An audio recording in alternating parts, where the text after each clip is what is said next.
Okay, do you see what I'm up against?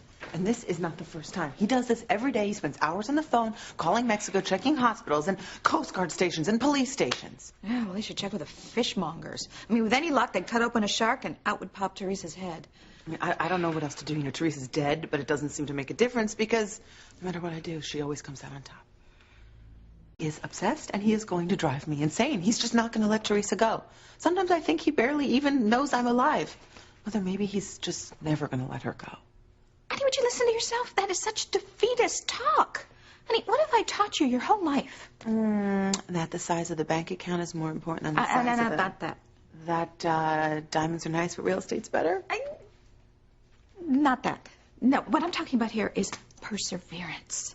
Look, you have to think of yourself as a Sherman tank. And Ethan is the enemy line. And you have to run him down, run him over. You have to take action. What more do you want me to do? We have already purged this entire house of Teresa's memory. I mean, there's nothing left of Teresa here yet. Teresa's all Ethan can think about. I mean, you have to stop thinking about Teresa and start thinking about yourself.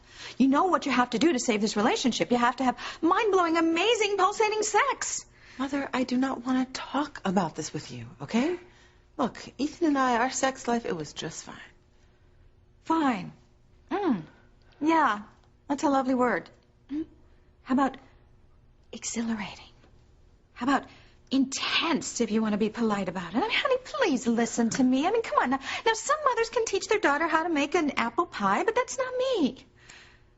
That's not my forte. But this is. And if you let me coach you, I can help you give Ethan the kind of night that will make him forget about Teresa from now on. Honey, do you know why Ethan can't forget about Teresa? Because she was all over him and he can't get it out of his mind. But if you give him the right of his life, he's going to be saying, Teresa who? Trust me. I mean, men do not think with their brains. I have had this lecture before. Thank you very much. Because it is true. Honey, you cannot mess with God's master plan. I mean, God gave us the brains to know what to do with our bodies. And he gave the men the bodies that want nothing but our bodies. I mean, that is why they will always be the weaker sex. I mean, think back to caveman times.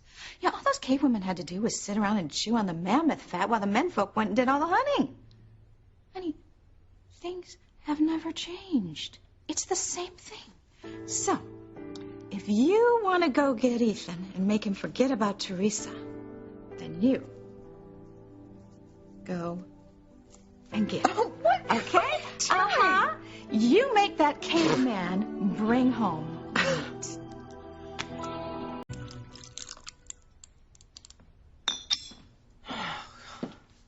So, what else have I taught you? Never to waste good liquor.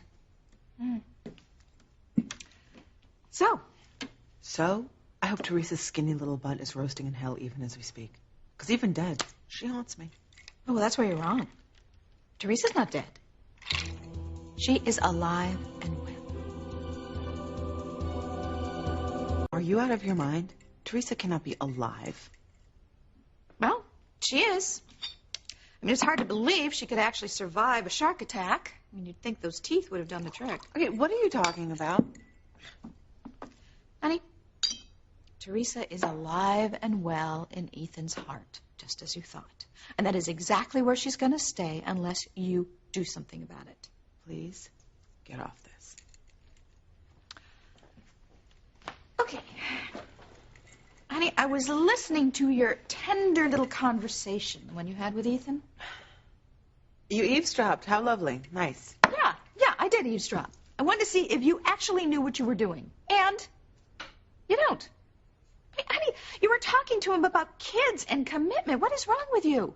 The man is looking you in the face and telling you that he still loves Teresa.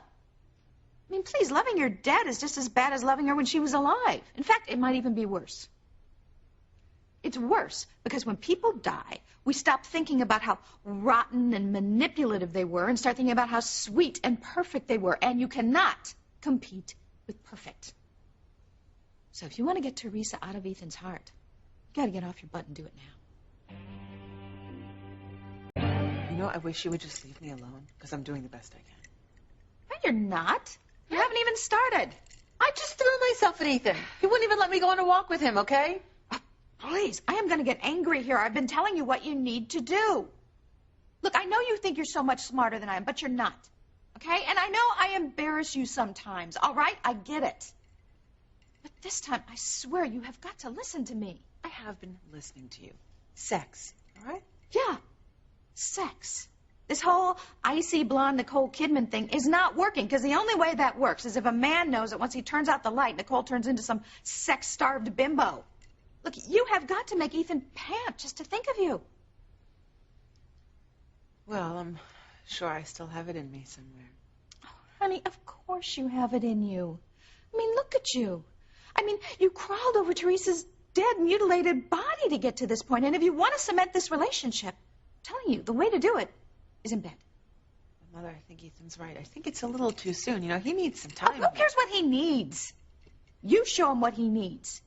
You give him what he wants. And you do it now before it's too late, because if you don't, there's going to be 3 of you in that bed. You, Ethan, and Teresa's ghost.